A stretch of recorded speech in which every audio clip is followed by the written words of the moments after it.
Molts anys que som admirador de les danses i dels textos de Ramon Coromina. No passo pena perquè les danses avui només les farà ell.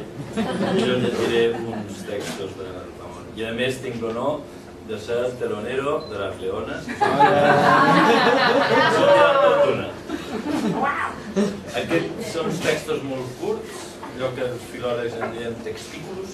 Y el primer digo así, se titula La línea de Baba. Fue como dar con la combinación. Mi cerebro puso al descubierto todos sus secretos. Me sentí exultante. Y lo escribí de un tirón, 3 folios. Había párrafos maravillosos, especialmente uno que hablaba de la línea de Baba, que era como se llamaba el cuento. El problema empezó cuando lo di para que lo leyera. Todo el mundo me lo devolvía con la misma respuesta. Mira, verás, es un poco pesado.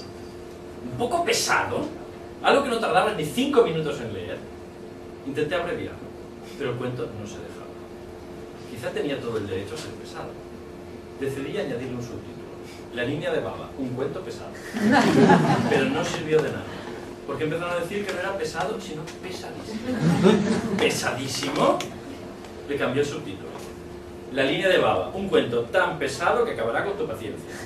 Entonces empezaron a decir, sí, no está mal, es bastante interesante. Yo me quedé pensando.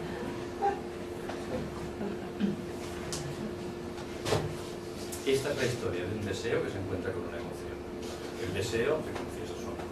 Pero la emoción, que es muy tímida, finge indiferencia. Al final el deseo se va, la emoción se queda sola.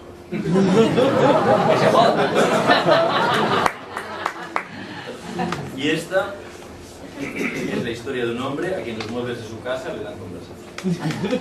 La de cosas que tiene la vida, me dijo una silla el otro día. Estaba pensando, le comentó una lámpara. ¿En qué? Le preguntó. Y la lámpara le contestó. En lo rápido que me enciendo y en lo que tardo en calentarme. En que puedo apagarme como el sol, y ya ven la noche con la luna. A un sillón le preguntó, ¿qué tal si me siento un rato? Y este le contestó, mira, si es cuestión de sentir, lo mejor es que no hagas nada. Él se quedó parado y después de un rato le confesó que le había sentado bien. Cuando te quedas en blanco es porque tu memoria ha disparado con flash. Cuando tienes un día negro es porque la vida que llevas hace sombra. Le advierten las paredes de su casa haciéndose eco de sus problemas. Va y viene el flujo de mi conciencia, como un oleaje. Va y viene el hilo de mi vida, como una espiral.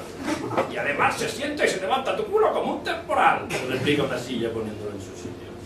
Lo tuyo no es fracaso personal ni mala suerte. Lo que pasa es que eres poca cosa y las circunstancias no te acompañan. Le aclara una pared ofreciéndole falso apoyo.